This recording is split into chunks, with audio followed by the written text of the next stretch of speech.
Baik, assalamualaikum warahmatullahi wabarakatuh. Alhamdulillah wassalatu wassalamu ala rasulillah wa ala alihi wa ashabihi wa man walahu ba'd. Segala puji bagi Allah Rabb semesta alam yang kepadanya kita semua memujinya, kepadanya pula kita semua memohon ampunannya, serta salawat dan salam semoga senantiasa terlimpah kepada Nabi kita Muhammad sallallahu alaihi wasallam, kepada para keluarganya, para sahabatnya, serta umatnya hingga hari kiamat kelak. Alhamdulillah, pada malam hari ini kita akan membahas surat Al-Alaq, yang mana surat Al-Alaq adalah surat yang ke-96. Silahkan dibuka surat Al-Alaq, surat yang ke-96.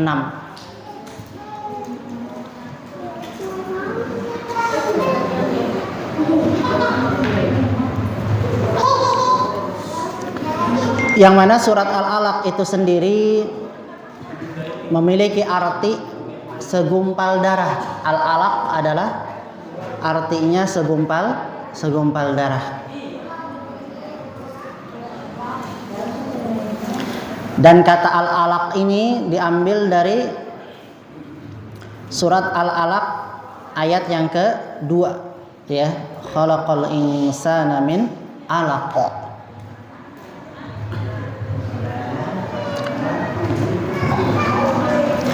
Dan surat Al-Alaq memiliki 19 ayat. Sudah ketemu Bapak Ibu? Ya. Surat Al-Alaq adalah surat yang ke-96. Al-Alaq itu sendiri artinya adalah segumpal darah, dan surat Al-Alaq memiliki 19 ayat.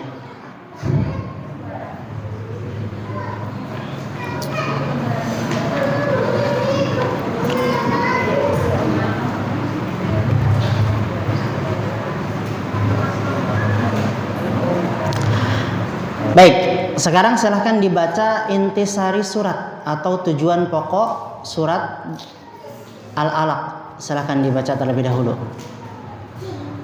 Tujuan pokok dari surat Al-Alaq adalah manusia berada di antara hidayah karena wahyu dan kesesatan, karena kedurhakaan dan kebodohan. Baik, perhatikan oleh kita Bapak Ibu sekalian bahwa saat kita membaca surat Al-Alaq, maka ya terlebih dahulu kita harus mengetahui garis pembahasan, ya, atau pembahasan besarnya terlebih dahulu. Karena dengan memahami pembahasan utama, ya, atau judul besarnya, maka kita akan lebih mudah nanti memahami rincian-rinciannya.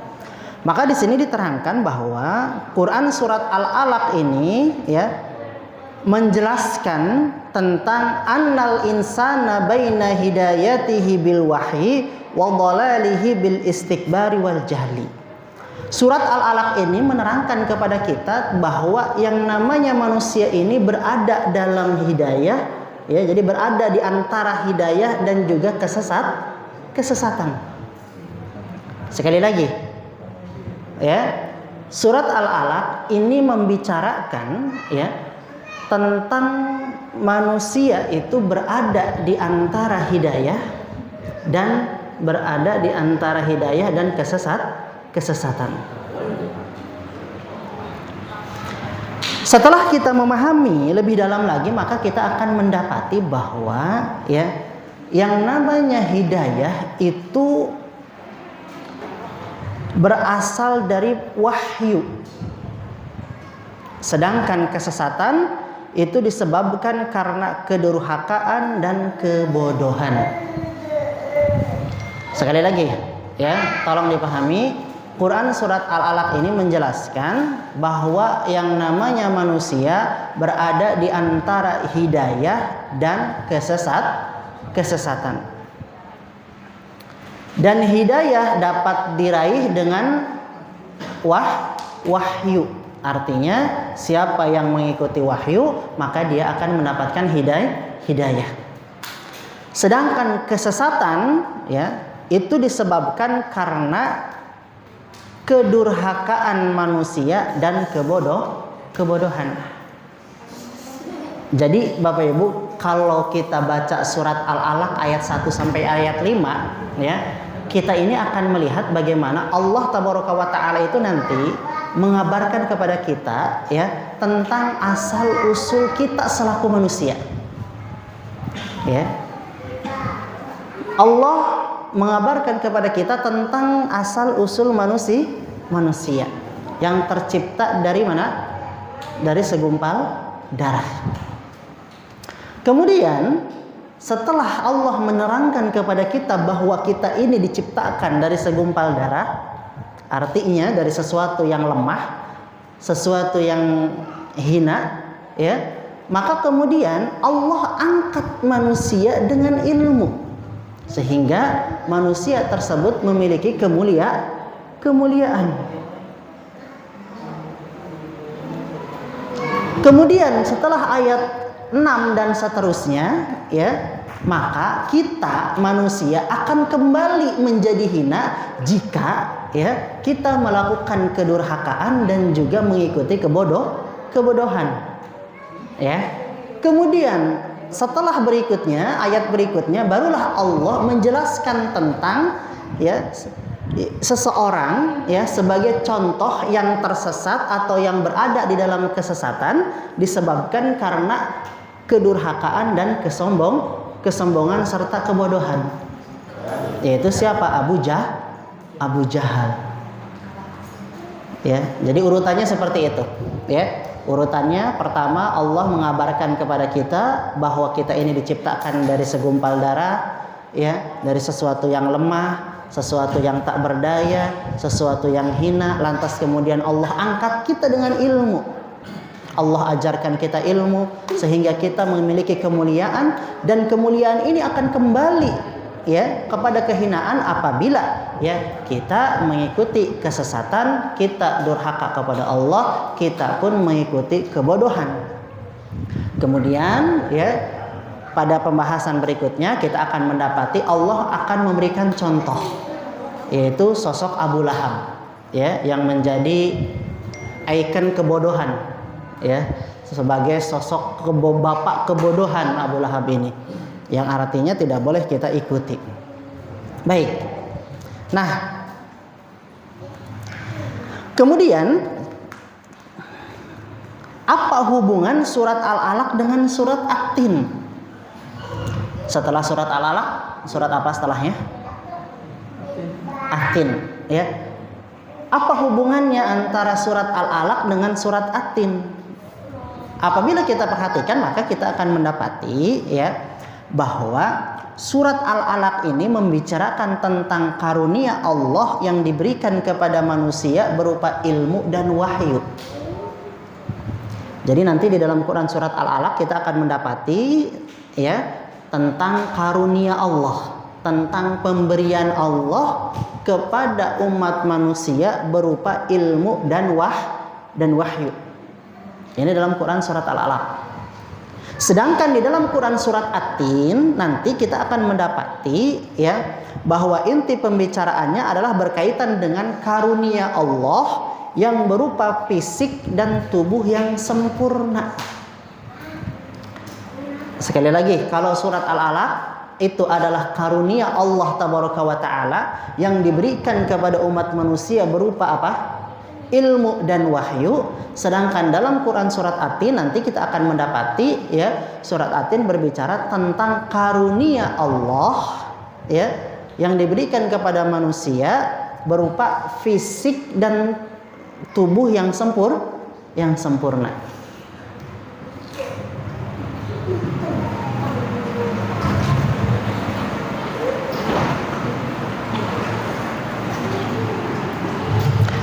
Dipahami? Baik, kita lanjutkan. Nah, kita masuk kepada asbab nuzul surat Al-Alaq. Perlu kita ketahui Bapak Ibu bahwasanya yang namanya surat Al-Quran yang totalnya ada berapa? Ada 114 surat. Itu tidak semuanya memiliki asbabun nuzul. Apabila kita belajar ya sebuah pembelajaran atau mempelajari sebuah kitab yang berjudul Usul Fit Tafsir. Jadi usul tafsir ini adalah pokok-pokok sebelum kita belajar tafsir Al-Quran. Jadi ada pondasinya dulu. Seperti fikih, ya, ada fikih, ada usul fikih. Fikih itu bentuk produk jadi. Sedangkan digorengnya itu di mana? Di pelajaran usul fikih ini nantinya, ya, di pembahasan usul fikih. Nah, begitu pula dengan berkaitan dengan tafsir Al-Quran, maka ada yang disebut dengan usulut tafsir, di mana di sana nanti kita akan memahami, mempelajari tentang pondasi-pondasi sebelum kita, ya, membahas tentang tafsir Al-Quran atau mempelajari tafsir Al-Quran. Maka di dalam kitab tersebut diterangkan bahwa yang namanya Al-Quran, yang namanya surat itu ada sababi, ada ibtidai. Yang namanya surat dalam Al-Quran itu atau ayat dalam Al-Quran itu ada sababiyun, ada ibtidaiyun. Ada ayat yang memiliki asbab nuzul, latar belakang, ya, histori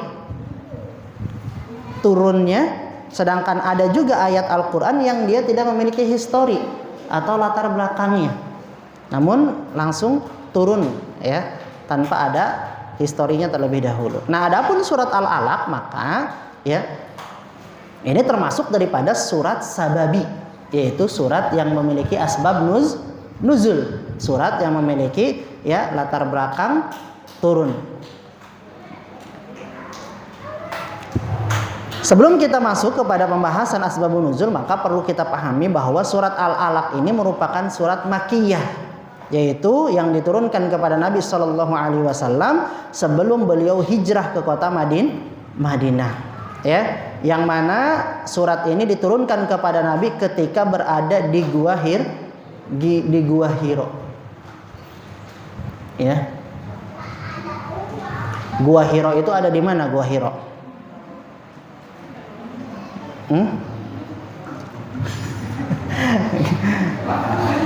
Ada di mana Gua Hiro, Bapak Ibu? Kalau Gua Hiro itu ada di Makkah. Tapi kalau Gue Elo ada di Jakarta. Ya, jadi beda. Ada Gua Hiro di Makkah, kalau Gue Elo di Jakarta, Betawi di sana, ya. Gua Hiro itu berada di Jabal Nur. Jabal Nur. Jaraknya dari Masjidil Haram ke Jabal Nur itu 6 kilo. Ya, jaraknya 6 kilo. Jadi kalau mau pergi ke sana cukup dekat, ya, tinggal naik bis, bayar 4 sar, ya, kemudian insya Allah nyampe. Cuman capek aja naik ke atasnya, ya. Sedangkan kalau Gua Thur ada di Jabal apa? Di gunung apa Gua Thur?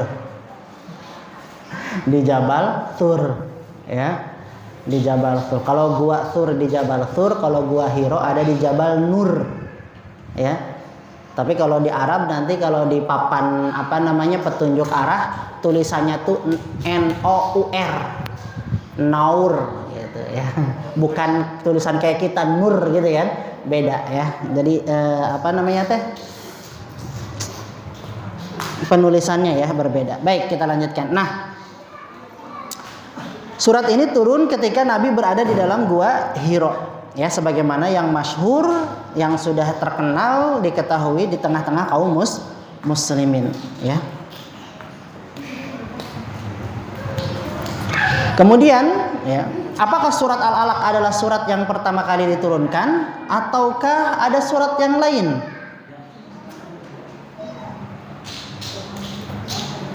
Jadi di sini ada ikhtilaf, ada perselisihan tentang surat pertama, ya. Surat apakah yang pertama kali diturunkan? Apakah Al-Alaq? Apakah Al-Fatihah? Apakah Al-Mudaththir? Yang kita ketahui surat apa? Al-Mudaththir. Ada lagi surat apa? Ada yang mau jawab surat Al-Fatihah? Ya. Nggak apa-apa, ada yang jawab surat Al-Fatihah pun tidak jadi masalah karena ada ulama ya, ada cuman sebagian ya. Sebagian ulama berpendapat surat yang pertama kali turun adalah surat Al-Fatihah, ada yang berpendapat demikian gitu. Ya, dan ada juga ulama yang berpendapat bahwasanya apa? Surat yang pertama kali turun adalah surat Al-Alaq. Ada juga yang berpendapat bahwa surat yang pertama kali turun adalah surat Al-Mudaththir ya. Namun apabila ditanya jumhur ulama pilih mana Ustaz?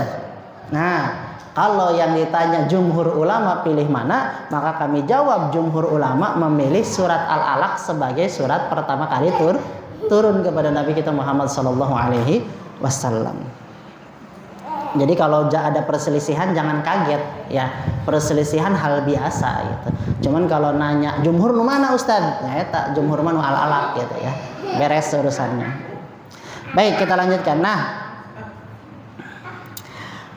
mengenai kisah turunnya wahyu pertama ini dibawakan oleh Imam Al-Bukhari ya di dalam kitab sahihnya di bagian awal-awal ya, yang bab tentang badil wahyi. Babu badil wahyi. Jadi kalau Bapak Ibu punya buku Sahih Bukhari ya, silahkan dibuka di bab pertama dalam kitab Sahih Bukhari. Itu nanti ada subbab atau ada bab yang berjudul Badul Wahyi atau permulaan turunnya wahyu. Nanti di sana dikisahkan ya, banyak sekali hadis-hadis yang menceritakan tentang ya bagaimana turunnya wahyu. Dan di antaranya Quran surat Al-Alaq ini yaitu adalah hadis yang diriwayatkan dari Ummul Mukminin Aisyah radhiyallahu anha, di mana beliau bercerita, awwalu ma budi'a bihi Rasulullah sallallahu alaihi wasallam minal wahyi ar-ru'ya as-salihatu fin naumi fakana la yaran illa jaa mithla falakis subhi, dan seterusnya. Ini hadisnya panjang sekali ya, namun tidak kita bacakan ya. Namun yang kita bacakan adalah ketika Rasulullah berada di dalam gua Hira. Maka ketika itu ya malaikat datang seraya berkata, faqala iqra. Ya, malaikat Jibril datang kepada Nabi Muhammad sallallahu alaihi wasallam kemudian ya seraya berkata, iqra, bacalah olehmu. Qala ma ana biqari. Qala fa akhadhani faghattani hatta balagha minnil juhda thumma arsalani faqala iqra. Qultu ma ana biqari. Ya, terus dikatakan bacalah. Kemudian ya Nabi sallallahu alaihi wasallam menjawab, aku sama sekali tidak bisa membaca. Nabi sallallahu alaihi wasallam menjelaskan, maka malaikat itu memegangku dan memelukku sangat kuat, kemudian melepaskanku dan berkata lagi, bacalah. Jadi ya malaikat Jibril berkata, iqra, bacalah. Nabi mengatakan, saya tidak bisa baca sama sekali. Kemudian dipegang, dipeluk, kemudian dilepaskan lagi, iqra, bacalah. Nabi berkata lagi, ya saya sama sekali tidak bisa baca. Dipegang lagi, dipeluk lagi, kemudian malaikat tersebut mengatakan, iqra, bacalah. Ya, kemudian terus seperti itu ya sampai terjadi 3 kali. Kemudian barulah setelah itu ya disampaikan bahwasanya apa? Iqra bismi rabbikal ladzi khalaq, khalaqal insana min 'alaq. Iqra wa rabbukal akram alladzi 'allama bil qalam, 'allamal insana ma lam ya'lam. Ya, itu adalah kisah tentang surat Al-Alaq. Nah, kemudian setelah itu ya akhirnya wahyu lama tidak turun kepada Nabi Shallallahu Alaihi Wasallam. Selang beberapa hari kemudian, ya maka turunlah Quran surat Al-Mudaththir. Ya, sehingga di sini ya di dalam hadis Ibnu Syihab ini nanti ya kita akan mendapati bahwa Ibnu Syihab berkata, telah mengabarkan kepadaku Abu Salamah bin Abdurrahman bahwa Jabir bin Abdullah Al-Ansari bertutur tentang kekosongan wahyu. Sebagaimana yang Rasulullah Sallallahu Alaihi Wasallam ceritakan, ketika sedang berjalan aku mendengar suara dari langit, aku memandang ke arahnya dan ternyata malaikat yang pernah datang kepadaku di Gua Hira duduk di atas kursi di antara langit dan bumi. Aku pun ketakutan dan pulang dan berkata, selimuti aku, maka turunlah wahyu kepada beliau, yaitu ya ayyuhal muddatsir qum fa'anzir wa rabbaka fakabbir wa thiyabaka fatahhir wa ruzza fahjur. Ya. Nah, ini Bapak Ibu sekalian, ya, sebagian ulama ada yang berdalil dengan hadis ini bahwa yang pertama kali turun itu adalah surat Al-Mudaththir. Nah, namun apabila kita gabungkan antara riwayat ya dari Ummul Mukminin Aisyah radhiyallahu anha dengan riwayat yang diriwayatkan oleh Ibnu Syihab dari Abu Salamah bin Abdurrahman bahwa Jabir bin Abdullah Al-Ansari menuturkan kisah tentang turunnya Al-Mudaththir ini, maka kata para ulama ya bahwasanya apa? Quran surat Al-Alaq adalah surat yang pertama kali turun ya, sedangkan surat Al-Mudaththir adalah surat yang pertama kali turun ketika sudah mengalami kekosongan wahyu. Jadi pertamanya itu adalah pertama disebabkan karena libur. Ya, setelahnya adanya kekosongan gitu. Jadi tetap kalau urutan kalau kita mudahnya, maka Al-Alaq yang pertama, Al-Mudaththir adalah yang berikutnya seperti itu. Nah, kemudian perlu kita pahami bahwa para ulama telah sepakat bahwasannya Quran surat Al-Alaq ini sebagai SK diangkatnya Nabi kita sebagai diangkatnya Nabi Muhammad sebagai nabi. Ya, saya katakan sebagai SK ini untuk memudahkan ya, untuk kita memahami bahwa biasanya kan kalau yang namanya pejabat diangkat itu, ya kan suka ada SK-nya ya. Nah, Quran surat Al-Alaq ini adalah sebagai apa? Ya SK-nya, ya surat pernyataan, surat keputusan bahwa Nabi Muhammad itu diangkat sebagai nabi. Makanya para ulama mengatakan nubi'a bil alaq wa ursila bil mudaththir, bahwasanya Nabi Shallallahu Alaihi Wasallam ini diangkat menjadi nabi itu dengan Quran surat Al-Alaq, dan diangkat menjadi rasul itu dengan Quran surat Al-Mudaththir seperti itu. Jadi kalau ditanya ya Nabi Muhammad diangkat menjadi nabi dengan surat apa, maka kita jawab dengan surat Al-Alaq, dan Nabi Muhammad diangkat menjadi rasul dengan surat apa, maka kita jawab dengan surat Al-Mudaththir. Ini adalah pengetahuan dasar yang harus diketahui oleh setiap Muslim. Jangan sampai kita mengaku Muslim namun kita tidak mengetahui tentang beberapa pengetahuan dasar seperti ini. Baik, kemudian kita masuk kepada tafsir Al-Quran ayat yang pertama. Nah, Allah Tabaraka wa Ta'ala berfirman, Iqra bismi rabbikal ladzi khalaq. Ya, Iqra bismi rabbikal ladzi khalaq. Ya, ketika membaca surat Al-Alaq ini qalqalahnya disempurnakan ya, jangan ngegantung. Ya, Iqra bismi rabbikal ladzi khalaq. Balik lagi khalaqa. Ya, khalaqa.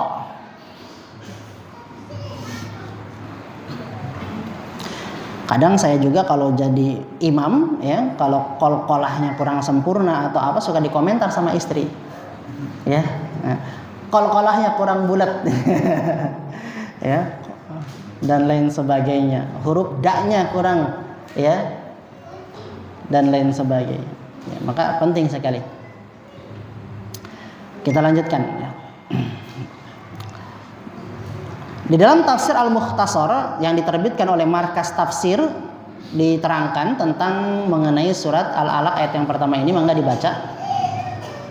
Tafsir ayat yang pertama, bacalah wahai Rasul apa yang diwahyukan Allah kepadamu, dimulai dengan membaca nama Tuhanmu yang telah menciptakan seluruh makhluk. Baik ya, Iqra ayyuhar rasul. Iqra ya, ma yuhihi Allahu ilaik, apa yang Allah wahyukan kepadamu. Muftatihan bi ismi rabbikal ladzi khalaq jami'al khalaiq ya. Dimulai dengan membaca nama Tuhanmu yang telah menciptakan seluruh makhluk. Di dalam tafsir Al-Qur'an karya Syekh Muhammad bin Shalih Al-Utsaimin rahimahullah, beliau mengatakan qila maknaha, bahwa dikatakan maksud daripada ayat ini adalah mutalabbisan bidzalik, yaitu ya dalam keadaan menyertakan nama Allah itu. Wa qila musta'inan bidzalik, dan dikatakan pula bahwa maksudnya adalah memohon pertolongan dengan nama Allah itu, yakni maksudnya Iqra musta'inan bismillah, maksudnya adalah bacalah dengan meminta pertolongan kepada musta'inan bismillah, bacalah dengan meminta pertolongan kepada Allah Tabaraka wa Ta'ala. Ya, maksudnya dengan nama Allah Tabaraka wa Ta'ala. Lianna asma'allahi ta'ala kulluha khair, karena nama-nama Allah itu semuanya baik. Kulluha i'anatun, dan semua merupakan sarana pertolongan yang dapat dimintai oleh manusia yasta'inu bihal insan, ya. Oleh karena itu manusia memohon pertolongan dengannya, ya. Ala wudu'ihi ketika wudu, wa yasta'inu biha ala aklihi meminta pertolongan dengan namanya ketika dia makan, wa yasta'inu biha ala jima'ihi ketika dia pun mengucapkan bismillah sebelum memulai jimaknya. Fahiya kulluha aun, karena nama-nama Allah ini semuanya apa? Bentuk pertolongan, ya. Nah, jadi maksudnya adalah kita ini diperintahkan untuk, ya, menyebut nama Allah tabaraka wa taala sebelum kita memulai membaca Al-Qur'an, sebelum kita memulai membaca wahyu, ya. Bismillahirrahmanirrahim. Namun apabila yang kita baca di pertengahan, ya, Ustadz, kalau misalkan kita baca di pertengahan gimana? Ya, kalau misalkan baca di pertengahan, ya cukup isti'adzah saja, ya. A'udzubillahi minasyaitonirrajim kalau di pertengahan. Tapi kalau kita membuka surat, ya, dari surat yang dari awal surat, maka, ya, a'udzubillahi minasyaitonirrajim sama bismillahirrahmanirrahim. Ustadz, kalau misalkan berdalil gimana? Kalau misalkan kita sedang berdalil, misal, ya, sebagaimana firman Allah tabaraka wa taala di dalam Quran surat Anu dan lain sebagainya, apakah perlu kita isti'adzah, ya, ataukah tidak? Ya, jawabannya adalah yang paling kuat, kita tidak perlu isti'adzah kalau sedang berhujah. Isti'adzah itu, ya, diperuntukkan untuk membaca, bukan untuk ihtijaj, bukan untuk mengambil dalil. Paham nggak? Jadi kalau kita mau baca Quran baru isti'adzah, ya. Adapun ketika kita berceramah atau ketika kita ngobrol kemudian kita ihtijaj mengambil dalil dari Al-Quran, maka pendapat yang rajih ini adalah cukup langsung dibacakan saja ayatnya tanpa harus isti'adzah dulu, ya. Misalkan sebagaimana Allah berfirman dalam Quran surat Al-Baqarah ayat 21, ya, langsung saja, ya ayyuhan nasu u'budu rabbakumul ladzi khalaqakum wal ladzina min qablikum la'allakum tattaqun, tanpa harus isti'adzah, ya.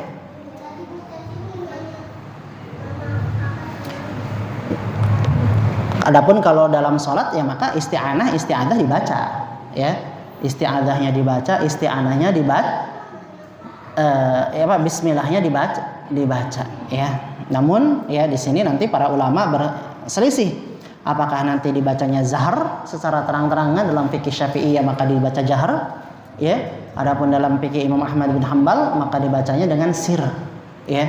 Dengan sir, maka silahkan tafadhol bisa dibaca Bismillahirrahmanirrahim, Alhamdulillahirabbil alamin, boleh juga Bismillahirrahmanirrahim, Alhamdulillahirabbil alamin, boleh, tafadhol dua-duanya, ya. Baik, kemudian selanjutnya kita masuk kepada nah, kemudian di sini juga dikatakan bahwa kata Syekh Ibnu Utsaimin bahwa seluruh nama Allah tabaraka wa taala adalah i'anah, yaitu bentuk pertolongan. Nah, maka di sini Bapak Ibu sekalian, ya, termasuk nama-nama Allah, sifat-sifat Allah ini, ya, bisa dijadikan sebagai apa? Sarana untuk bertawassul, ya. Kita boleh tawassul dengan apa? Dengan nama-nama dan sifat Allah tabaraka wa taala. Ya. Jadi makanya sebelum kita berdoa, ya, kita bertawassul dulu dengan nama-nama Allah. Ada satu doa favorit yang sering saya baca. Apa itu? Allahumma inni abduk wa ibnu abdik wa ibnu amatik nasiyati biyadik madin fiha hukmuk adlun fiha qada'uk as'aluka bikulli ismin huwa lak sammaita bihi nafsak aw anzaltahu fi kitabik aw 'allamtahu ahadan fi khalqik aw ista'tharta fi ilmil ghaibi indak. Ya kan? Allahumma inni abduk, ya Allah, ya Rabbku, aku ini adalah hamba-Mu. Wa ibnu abdik, dan aku adalah anak dari hamba laki-lakimu, anak dari hamba laki-laki, ya. Dari hamba-Mu laki-laki, ya. Gimana sih nerjemahinnya, ya? Wa ibnu abdik, ya, aku adalah anak dari hamba-Mu laki-laki, maksudnya Adam, ya. Wa ibnu amatik, dan aku adalah anak daripada hamba-Mu yang perempuan, yaitu Hawa. Nasiyati biyadik, ubun-ubunku ada di tangan-Mu. Madin fiya hukmuk, hukum-Mu berlaku atas diriku, ya. Adlun fiya qada'uk, ketetapan-Mu adil atas atas diriku. As'aluka bikulli ismin huwalak. Ya Allah, ya Rabb kami, aku memohon kepadamu dengan segala nama yang kau namai dengannya. Au anzaltahu fi kitabik, atau dengan segala nama-nama yang engkau turunkan dalam Al-Quran, dalam kitabmu. Au 'allamtahu ahadan fi khalqik, atau dengan segala nama-namamu yang engkau ajarkan kepada salah seorang hambamu, yaitu kepada nabimu, ya. Au ista'tharta fi ilmil ghaibi indak, atau dengan segala nama-nama yang engkau tetapkan dalam ilmu ghaibmu. Maka ini dalil, kata para ulama, bahwasanya yang namanya asma, sifat Allah tabaraka wa taala itu tidak hanya 99, namun banyak, hanya saja yang ditetapkan oleh para ulama, yang disepakati oleh para ulama itu ada 99 nama, ya. Nah, maka boleh kita meminta tawasul kepada Allah sebelum kita berdoa, maka bertawasul dengan nama-nama Allah, dengan sifat-sifat Allah. Ini merupakan sesuatu yang diperbolehkan, sesuatu yang disyariatkan, ya. Dan ini mungkin lebih baik, gitu, ya, lebih beretika daripada kita meminta dengan cara langsung sesuatu yang hina, kemudian Allah angkat mereka menjadi mulia, yaitu dengan dengan wahyu, ya, dengan penciptaan yang sempurna bentuknya. Kemudian Allah telah memberikan akal kepada mereka untuk membedakan antara kebenaran dan juga kebatilan, ya.